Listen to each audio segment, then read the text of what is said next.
The Beyond the Fame podcast is sponsored by the Hollywood Casino at Charlestown Races in West Virginia. Upcoming featured entertainment includes Jonathan Van Ness on March 21st, Cheap Trick on March 27th, and Jay Leno and Arsenio Hall on March 28th. Details and tickets at HollywoodCasinoCharlestown.com. Must be 21 to enter the casino floor and attend a show. Gambling problem? Call 1-800-GAMBLER. And this month's programming is also brought to you by Signature Theater, presenting Safety Not Guaranteed. Get ready to go back in time with this indie rock musical adventure. If you could go back and change your story, would you? The show runs March 3rd through April 12th. Buy tickets now at sigtheater.org.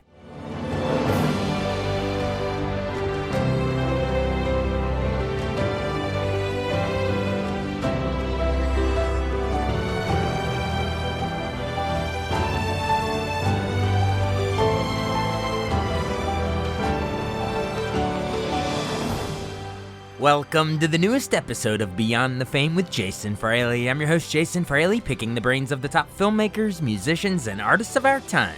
Comedy legend Jay Leno performs live on a double bill with Arsenio Hall at the Hollywood Casino at Charlestown Races in West Virginia on March 28th. I caught up with Leno to preview the show and reflect on his iconic career. From inheriting The Tonight Show from Johnny Carson to his rivalries with David Letterman and Conan O'Brien, as well as his favorite bits from jaywalking to headlines and his favorite interviews, including 007 Sean Connery. Hey, Jay Leno, hey, thank you so much for joining the show again. Well, thanks for having me. I appreciate it. You're coming with Arsenio Hall. It's going to be a big double bill, two late night legends. It's going to be at the Hollywood Casino at Charlestown Races in West Virginia on March 28th. Obviously, Arsenio hosted, on Fox while you were on NBC all those years. Right. Did you guys just stay in touch and decide to tour together? Well, we've always been friends. I mean, I brought him out to Hollywood. Yeah. We've always been friends. I mean, we were like battling each other, quote, during the late night wars, all that stupid stuff. Hilarious. Yeah, it was you battling. You had NBC and Letterman was on CBS and Arsenio was on Fox, and you guys were all duking it out. Right. But how did the idea to do these? Are you touring the country together or just select dates? Well, just select it. Comedians, you don't really go on a tour. It's not like you have a bus Right. and you have 300 dates you have to do. You just work when you get work. And Arsenio's got a book out. He's promoting a very good book, actually. It's funny. And so we're doing a couple of dates together and help promote the book. And, we're both stand-ups. We both like to work. And we've been having a good time. Does the crowd get in and do the little, the big... Yeah, they do all the Arsenio stuff. It's really funny. Yeah. Well, they did that during your shows, too, even when he's not there, right? Well, not really. No, that was Arsenio's. I give him that one. That's hilarious.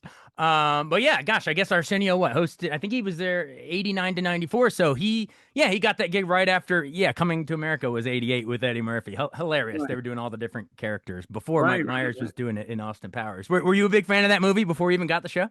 Yeah, they're funny movies. I like anything comedians do. I'm a big fan of comedy, so it's always fun. And when you know the people, it makes it a little more personal. Exactly.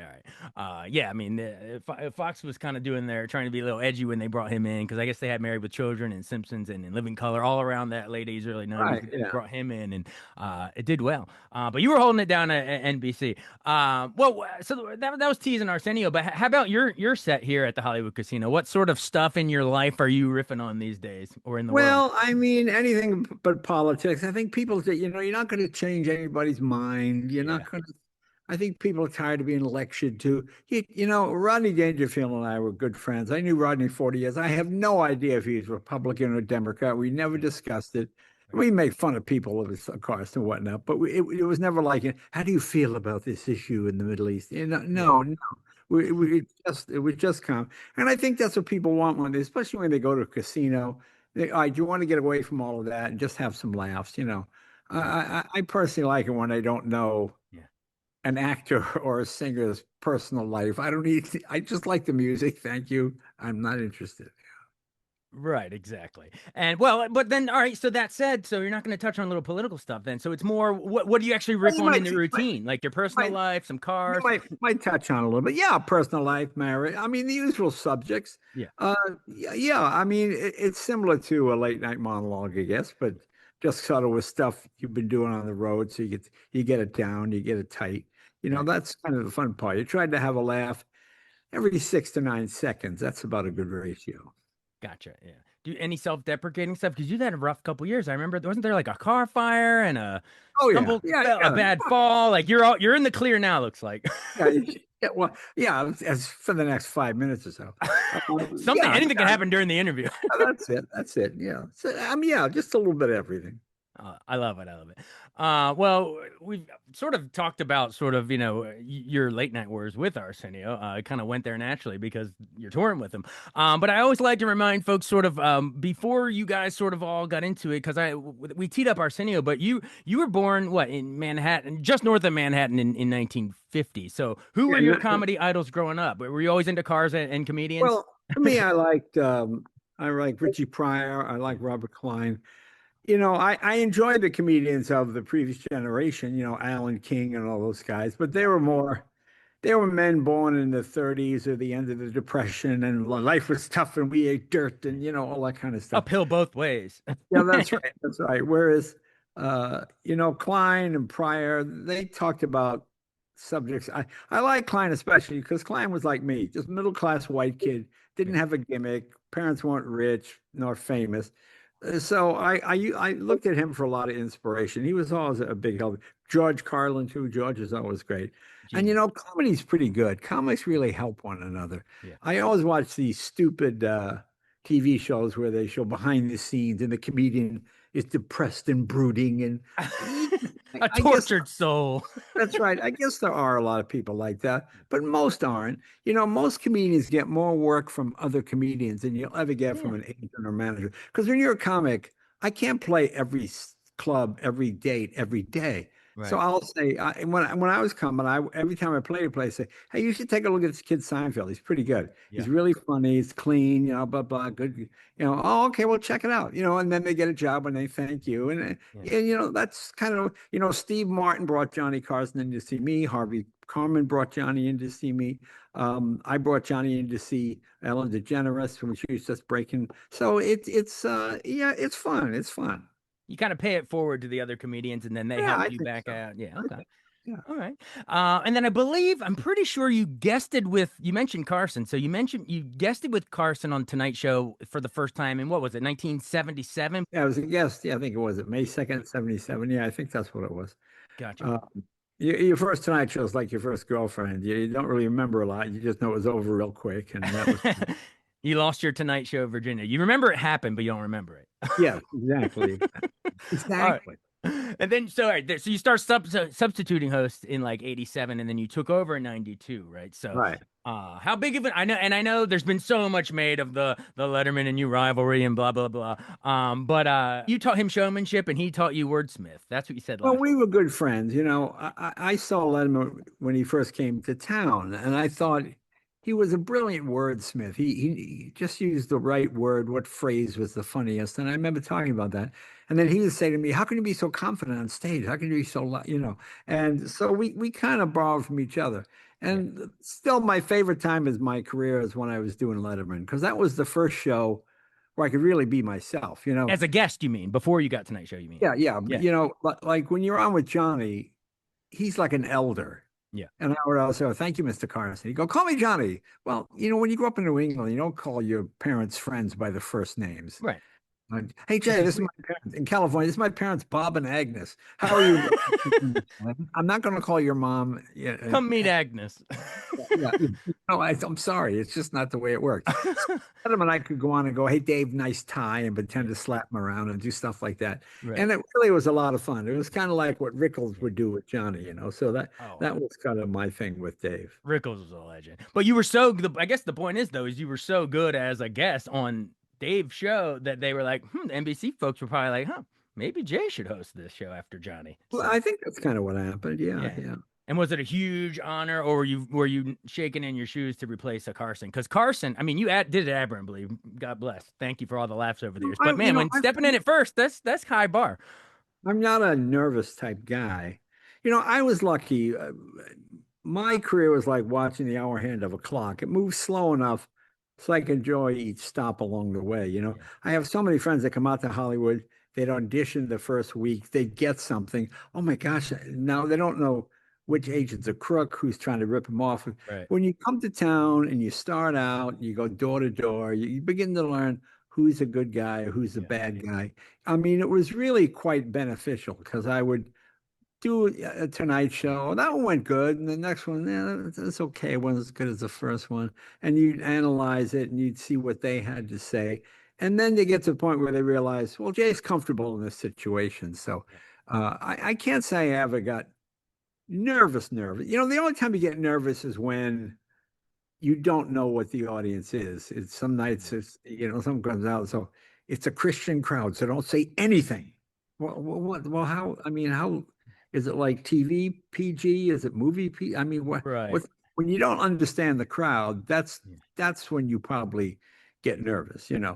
But for the most part, no, it was always good. It was Yeah. always And I mean, I've done a million of these, and now I'm talking to Jay Leno. I got to pinch myself sometimes. good. But for you, you've interviewed so many people. I would imagine the nervousness probably didn't happen in like in a starstruck way because everybody's just people. They put their pants on one leg at a time. But was there anybody? I think Right. Sean Connery was at least the closest to being nervous. Well, I love Sean Connery because the Yeah, great thing about Sean Connery was yeah, Sean Connery was not James Bond. Sean Connery was a longshoreman. He was the toughest guy. He would fight anybody at the yeah. drop of a hat. He was a longshoreman. He was third runner-up Mr. Universe 1953. So when you take this sort of tough gorilla and you put him in a Savile Row suit, it made for women a sexy image, a manly man, but he Yeah, dresses, very sophisticated. yeah. And yeah, Sean always made me laugh.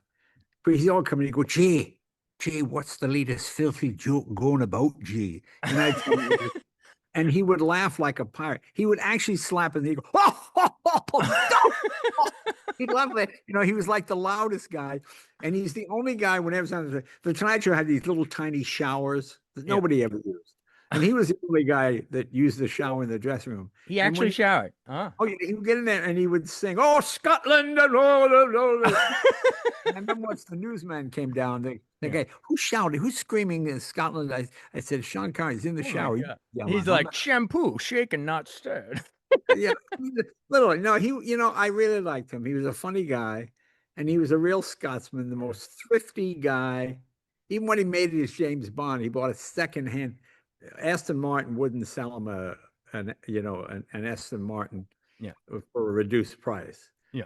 So he bought another car called the Jensen secondhand. I mean, he's making $1 million a movie. That's when nobody made a million. I mean, that's when $1 million Million went was a long way back then. Yeah, yeah, yeah, yeah, yeah. So yeah, no, he was fun. He was a fun. yeah. And not to mention Indiana Jones's dad. Who knew? Bond. Exactly. And they're only Junior. 4 years apart in age, so that's pretty good. Yeah. Well, there you go. Don't call me Junior.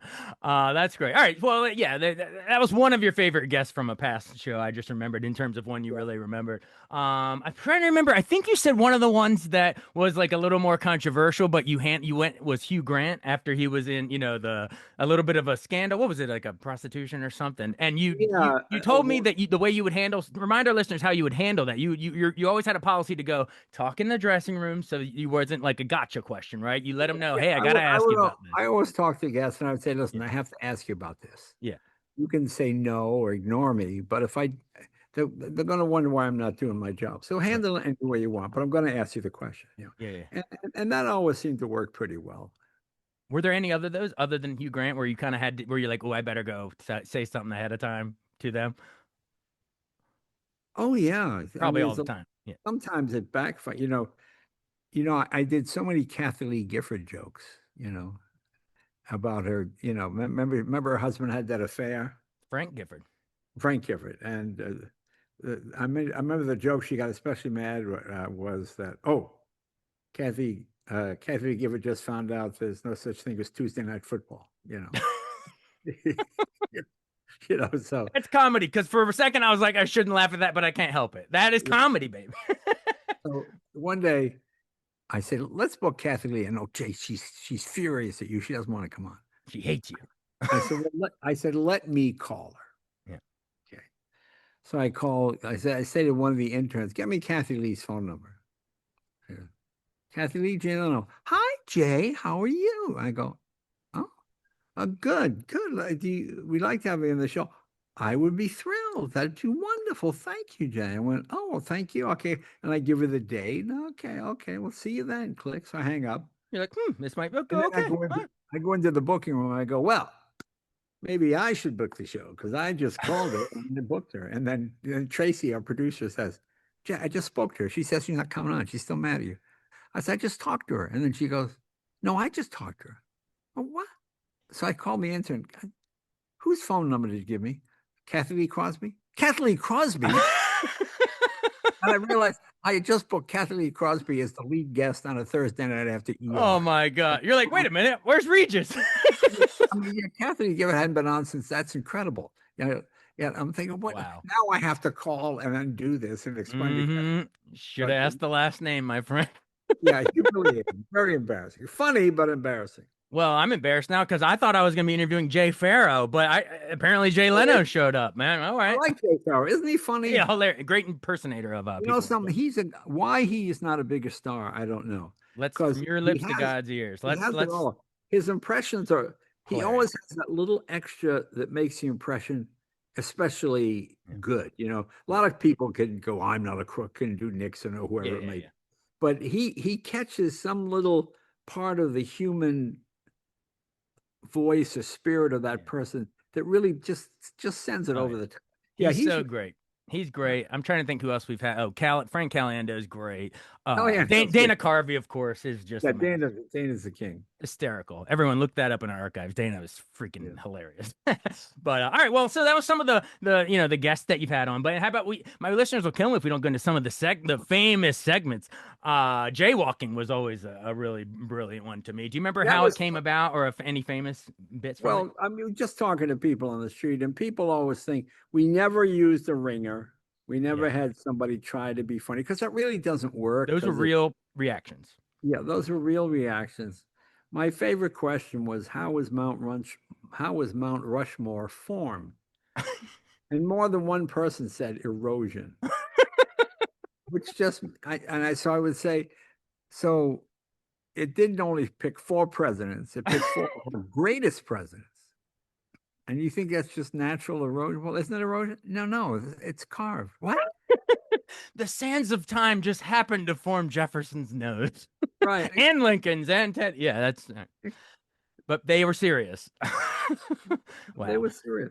How about headlines? Because I mean, you've done a million over the years. We love, and for our younger listeners, is when you'd pull up a newspaper. If podcast listeners might not even know what a damn newspaper is, but you'd Well, the see a great thing funny about headline, a little bit of a typo or an innuendo they didn't mean, or well, any the great memorable thing ones. about that was people sent them into you. Mm-hmm. And of course, you probably go through 100 to get five or six, but that's okay because you had a lot to choose from. Yeah. And they were all real. And more than once we got sued for, our smiling staff is waiting to serve you. Yeah. And the truck guy frowning, Yeah. and then that guy would sue you because his career is over, just stupid. Yeah. Yeah.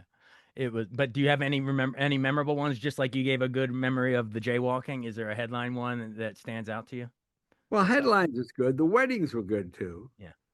The really good ones are the wedding ones we couldn't use. That were just so, oh my God, how does it even get in the paper? Like, do you remember any of them? An example? Well, a woman named Swallow married a man named John Cox, COX. I'm not even going to say what the headline said. It's just their two names. And then Yeah. they show her smiling, and you go, okay, that's not That's a page turner. Hey, yes. now we're back. We're following a through line of James Bond. That sounds like a Bond girl or something. Yeah, exactly. That's hilarious. Yeah, headlines was great. Well, what do you probably get this question all the time, but I think it's almost even more relevant now, like the state of late night today, because CBS said they're not renewing Colbert, and ABC there was that whole thing briefly canceling Kimmel during the Charlie Well, Kirk stuff, and then brought him back. I don't think it's any fault of the shows. I think it's the fault of the nature of television itself. They passed a rule maybe 15 years ago where you could have, after 11:30 at night, you could have 6 more minutes of commercials in an hour show. Yeah. So now you're down to 40 minutes, and you'd watch the monologue, then it'd be 6 or 8 minutes of commercials, then a little segment, And when you realize I can watch a celebrity do an hour interview off the cuff, totally uh, uncensored, Yeah. without any interruptions, or switch over and see them do 8 minutes on a talk show. Yeah. So I don't blame the performers for it. I just blame the nature of television because people don't want to Yeah. watch something broken up so much. And now they're just playing for the little YouTube bite of it anyway the next day. They don't Right, have to watch it. exactly. But didn't I see Exactly. you say something supportive of Kimmel? And then before they brought him back, I think I saw you say, you were saying No, I stand up thought, for your other fellow comedians. So oh yeah, yeah. I was just standing up for the right to comedians to make fun of whatever they want. yeah, I which mean, they the should. idea that you can't make fun of a politician, Yeah. yeah, that's part of what being America is. If you can't Yeah. take it, don't be a politician, please. Oh, absolutely. You roasted many over your time, from Clinton during that whole scandal. I mean, you roasted all of them, so you have to have thick skin in that chair. Well, yeah, it is. It is. And you probably had a lot of presidents sit down with you too, right? On the show. It's not any memorable who was the most game to do an interview and who was maybe the most rigid of the presidents You you know did? what's so funny? The Republicans are pretty much open for everything, Mm. and the Democrats are always, "Well, I don't know. I got to run that past my people." Ah, okay. Al Gore was so serious. Like we had a sketch. Yeah. Yeah, I'll do it. Okay, we all get, and then he goes, Yeah. I talk to my people, and they really Yeah. think it's not really what I go. Well, all right. Yeah. Whereas George Bush, you could make fun of him to his face, and he was fine, and he got it. Right, right, So right. yeah, it doesn't always go the way you think it's going to go. Right. Do you have? I know we didn't want to get into politics too much because you're more of a center. Yeah, you've always struck me as a little bit of like an above the fray, like a middle of the road kind of a guy, you know. But I think I Well, have I think interviewed you. Sorry, go ahead. I think socially conservative, Yeah, fiscally conservative, socially socially liberal. I liberal, guess which that's. I think most people could probably rally around if it was I presented right, and we didn't have I all of think our that's. cable news, yeah, extremes, yeah. Yeah. But I guess what I was going to ask was, I've interviewed you a couple times at the Kennedy Center. You've gotten a Mark Twain Prize there. Do you have any thoughts on, we are a DC area station podcast, but do you have any thoughts on the renaming of it and all of that mess that has happened? Well, I do, but partly. I mean, But you don't want to I, share. I like going to the Kennedy Center. Me too. Put it I that way. think no matter what your politics are, I don't think that change was necessary. It was the Kennedy Center. Yeah. It's political to change it. It's not Yes. political because you change it. It just really, I mean, Yeah. it was set up as a memorial to a Yeah. former president. Yeah, I I agree. mean, so that's, yeah, yeah, I kind of agree with you on that one. yeah. Yeah, I don't know, and I think it's gonna be the next year is gonna be called the Trump Kennedy Center Honors, but that would be like you being like, from now on, it's gonna be the Leno Kennedy Center Honors or the Leno Mark Twain Prize. I think that just is unnecessary. But anyway, I didn't want to go too much into politics, so but I will. It is a segue into some fun memories I had at the Kennedy Center with you. I think Right. I've interviewed you a couple times over the phone when you were playing there, but there were a couple red carpets there. What was the one? Oh, I think it was like a David Lynch, rest in peace, foundation on transcendental meditation or something. I think you were there Oh, for the yeah, TM. I got a call from David Lynch in California. Jay, Yeah. can you do this thing in at the Kennedy Center? I said, Yeah. well, not really. I mean, I'm kind of, oh, it'd be a real favor. I really need some help. I'm setting up this thing here. And Yeah. um, when is it? Okay, let me get a schedule. Now I have to get a plane ticket, make reservation. Okay, so I fly to the Kennedy Center. I walk in, ready to go. I said, is David here? Can I talk to David a minute? Oh, David's exhausted. He went to Paris. What? He's not even gonna be there. He's exhausted. I left. I was working. I left a job to come in and fly right back. I was like, really? I mean, I actually laughed. I said, it's like the most show business thing. Yeah. Really, you're exhausted. He invites you to an event halfway across the country, and then Yeah, he's too tired, and you're he's exhausted. bleary eyed, and you still showed up. Oh, yeah, hilarious, But I wanted to hilarious. mention that one because the big thing that came out of that night, a bunch of celebrities came down, you and everybody. That was when the thing that went viral. The guy Tommy McFly and I were interviewing Jerry Seinfeld. You mentioned him earlier, and Kesha tried to hug him, and he stiffed her hug. Do you see that thing that went viral? Do you even Oh, remember? yeah, yeah, yeah. Yeah, I yeah, yeah. remember it. Yeah, yeah, but I remember you were there at that event, so I wanted to ask you, what would happen if Jerry tried to hug you? Would you have stiffed Jerry? Well, I know everybody has their own thing. I mean, I think Jerry's taken by surprise, Yeah. really. No, I actually kind of agreed with Jerry. Yeah, he's been hilarious to interview a couple times. He's like, I don't even know who that was. But all right, cool. I'm trying to think what else. Oh, the Garth Brooks thing, right? Like the week before COVID, you were there at the Library of Congress. I'm trying to tie in some of your other DC area appearances. We Oh were all yeah, what? shaking hands and yeah. Yeah, well, Garth has been a good friend. I Yeah. always liked Garth. We kind of gave him his break on the Tonight Show, and he kind of stayed loyal to us. So whenever he would ask me to do a charity event or something like that, I would always fly in and do it for him. And yeah, he's a great guy. He's a Didn't great he guy. do your last show as well? He came back. Yes, yes, he did. Yes, Okay. he did. Now, was that the last one before the Conan thing, or the last one after you got it back? I think it was the last one after I got it back. Yeah. Gotcha, gotcha.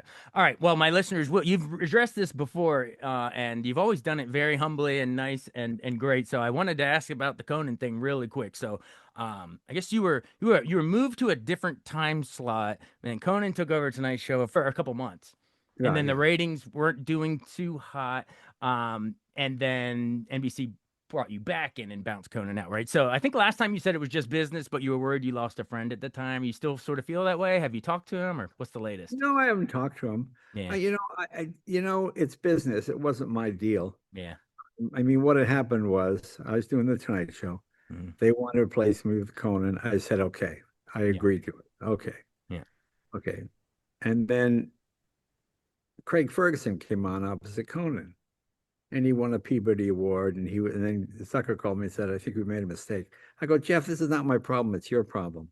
Okay. I mean, you guys want to have your cake and eat it too. You can't have both people. mhm, He said, well, how about this? How about you do the first half hour and Conan does the second half hour? I go, if you think Conan will go for that, fine with me. Well, he called Conan. Conan said no. And then he wrote his big letter, yeah, People of Earth.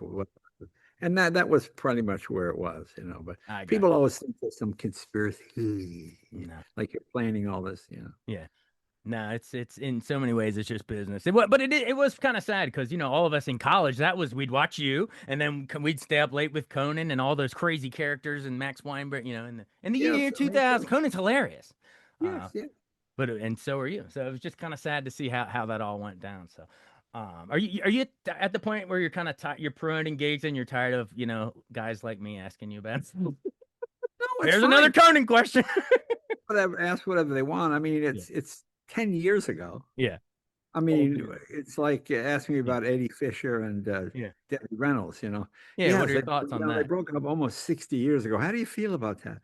Well, 60 years has gone by, and I You're feel like, I it's haven't really thought about it much. Well, excellent. I'll tie it back around. This month is the 1 year anniversary of Conan getting the Mark Twain Prize there you go, at the Kennedy Center. And you got one in 2014. So yeah, two Twain winners. There you go. That's how we bring it back around to And your never stuff. the twain shall meet. Yeah, yeah. Yeah, the Twains, yeah. I don't know if they're having one this year or not. That thing is all up in the air. I hope the Kennedy Center can come back for sure. Yeah. But in the meantime, you're going to be at the Hollywood Casino in Charlestown. You, Arsenio, those are headliners on their own. Together, you got to come, everybody. Thanks. We'll see you there. See ya, Jay. I appreciate you joining us again. Thanks for taking the time. All right, see ya. Thanks so much for listening to Beyond the Fame with Jason Fraley. Our theme music is Scott Buckley's Clarion. Remember to give us a 5-star rating if you like what you hear. We'll see you next time.